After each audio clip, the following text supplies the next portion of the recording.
Pro Fight 5 saw Belarusian Vitaly Martinov sent home within a round. Action Jackson Williams had talked a good contest. Amir won it in 3.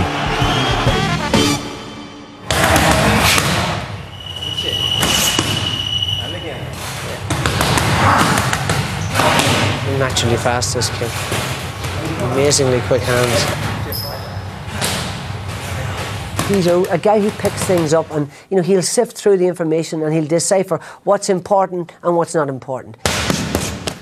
Do it again. That's lovely. It's just those little alterations, and the hands are just checking them, so you're lifting them up straight. It's just a slight alteration, so you're covering that space, on either side. Perfect. We're having a discussion. Everybody's pitching in. And he sits there completely muted and observes everything and listens to everything. If I was fighting Amir Khan, I would want to get close to him. I would want to cut the ring down and get him rough on the inside. So that's what the clever, attacking fighters are going to be trying to do. It's a common misnomer that fighters don't have intelligence. That's an absolute nonsense. Every fighter at the top level of the game is a bright guy. He might not have a great academic background or a great education, but they're clever guys. And Amir is just another one of those. Wow. Khan's 7th professional fight took him to Northern Ireland, to the venue made famous by Barry McGuigan. This was his first 6-round contest. Hungary's well-travelled Laszlo Komjati was his opponent.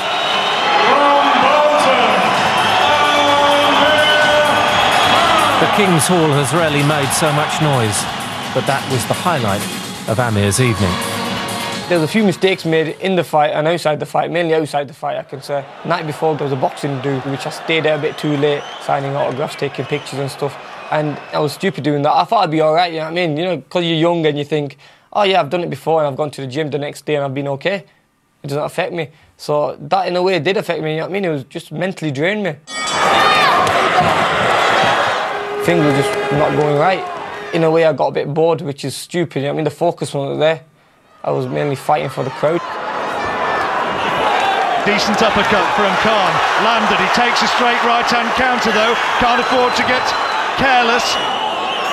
Don't play about. Get serious now. Started putting my hands down, getting caught with stupid shots, punishing myself. Khan's caught! Right hand! And Khan was caught by that one and wants to hold on and buy a second or two. Oh, and he's gone down through the ropes. Khan is getting disorganised in there. That guy would never have hit me, you know what I mean? I let him hit me by purpose. That was just to get me probably focused or get me back on the game again. Good hand speed, good work from Khan there.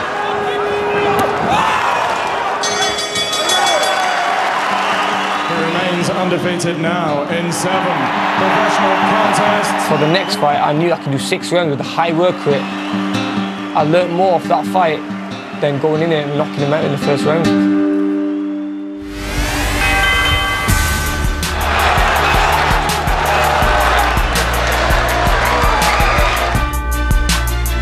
Hit him, eh?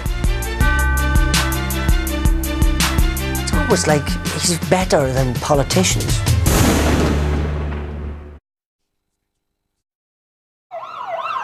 One of the greatest cities in the world was simply silent. None of it lessened the horror. Blown apart by 4 from Russell Square tube station. A coordinated series of terror attacks. 2 summers ago, 56 people were killed and hundreds injured when Al-Qaeda attacked London. The suicide bombers were 4 young men from Muslim families in the north of England. Amir Khan's first professional fight was 9 days away. I had the biggest fight as a professional, my first fight as a professional, and it is the biggest fight ever for me because your first fight you always remember. Everywhere I was going, people saying, what do you think of the bombings in London? For an 18-year-old to answer questions like that, it was a bit hard, you know? I live in Britain, my friends are British, I went to school in Britain, so you had to put that, put that down. I had to say to them, look, it's wrong what they've done, and it's things like that shouldn't really happen. In the fight, I walked in with a British flag just to say, look, I am a British Asian. You know what I mean? I'm proud to be an Asian, but I'm a British Asian as well. I think this was all for London. dedicated to London, what happened, and I think we need to all get on and forget about the past, and hopefully things like that should happen. Amir is a practicing Muslim. Last year he made the pilgrimage to Mecca. Faith's a big thing to me, religion and everything. I think it's one of the reasons what's got me so far. I do a lot of work with the charities, like what happened in Pakistan, the earthquakes and stuff. I am Amir Khan, and I want to make the most of that. In my religion, it says as well, you're helping other people can make you succeed in life, which he has done. And I think it's the prayers of people who you help what will get you so far.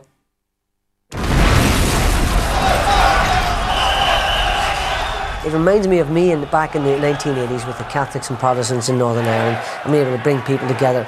He's doing this with the Muslims and the Christians over here, and it's really, there is a great deal of pressure on him and a great deal of responsibility on his shoulders, and he just breezes through life like it doesn't matter and does everything right.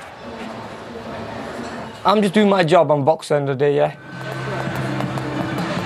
Outside of boxing, there's not many Asians in my position who people look up to. I'm like a role model. Everywhere I go, people say we want to be like Amir Khan. Everywhere I go, people know who Amir Khan is. You know, he's done a lot for the Asian community as well. People know who I am, and if I say something good, they're going to listen to what I say.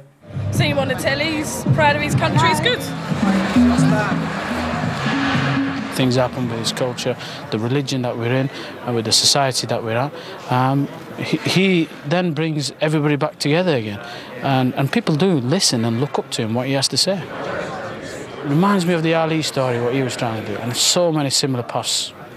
Unbelievable. That's relatively big talk and a big comparison. That's a massive comparison, but that's the way the story's going at the moment. Tickets have been hard to get, I tell you. They're all sold out, yeah. So it should be a good match. Did he, mate? It's almost like he's better than politicians, the way he deals with that. And, you know, sports people are lumbered with these politics, whether you like it or not. It's there and you have to deal with it.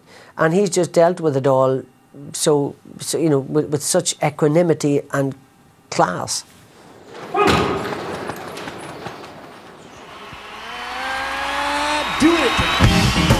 The summer of 2006, a year into his pro career, it took Amir just 2 rounds to see off Colin Bain. Back in Bolton 2 months later, he took care of the decent Ryan Barrett inside 2 minutes.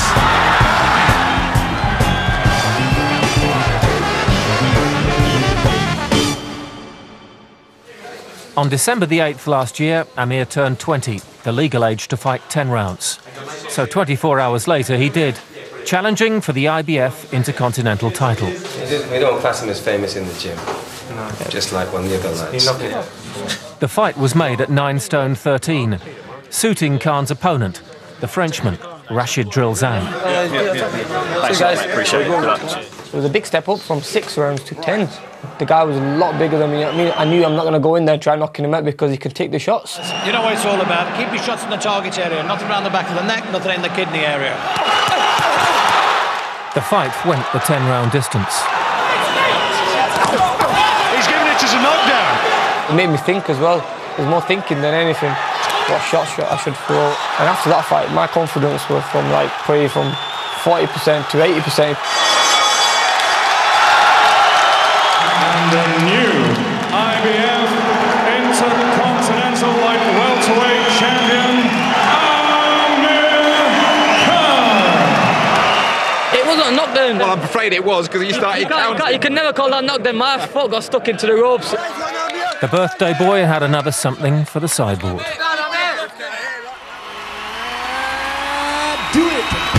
It was a happy new year as well. Frenchman Mohamed Medjaji was polished off in 43 seconds. Steffi Bull lasted a minute longer before Khan took his knockout count to 9. 12 fights, 12 wins. But that's still not good enough for some. There's a few jeers around the crowd. I think they'd have liked to have seen more from this fight. If Amir has represented a chunky payday for each of his opponents, the critics say they've been hand-picked patsies. A lot of people say it, but what they don't understand is it's me being a better fighter and knocking these guys out.